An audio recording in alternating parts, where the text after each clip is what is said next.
क्या बात है, इतने चुप चुप क्यों हैं आप? नहीं, ऐसी कोई बात नहीं। आज वो दफ्तर में मेरी रिटायरमेंट की दावत है। इसमें परेशानी की क्या बात है? अच्छा है ना, रिटायरमेंट से 4 पैसे आएंगे घर में, तो बच्चियों को उनके घर का करने में आसानी हो जाएगी।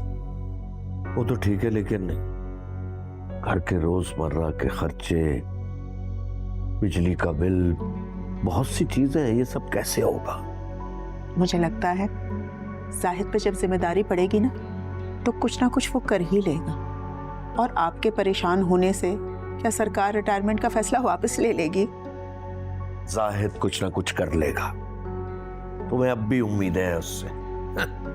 करेगा वो। जब औलाद वाला होगा ना तो देखेगा। और बात सुने, आपको सारे ऐब मेरे बेटे में ही नजर आते।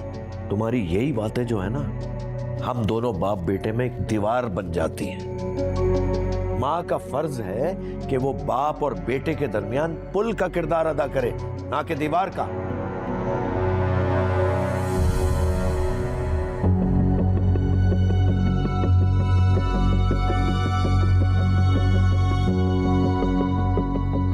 सलाम करना तो हराम है ना तुझ पे? मैं कौन सा दुबई से आया हूँ माँ? ये साथ वाले कमरे में था और मच्छर बहुत हैं, उसका कुछ कर लें।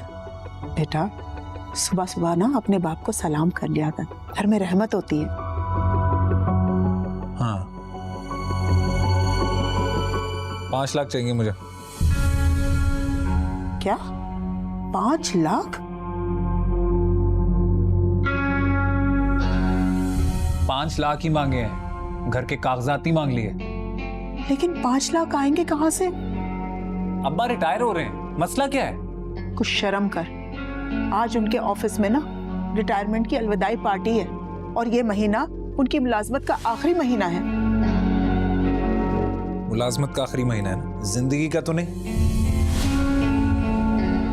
और हाँ, 5 लाख चाहिए तो चाहिए, मुझे बिजनेस करना है। पता है मुझे, ये सारा पैसा बेटियों पे लुटा देंगी आप। अब मुझे कूड़े से उठाया था आपने।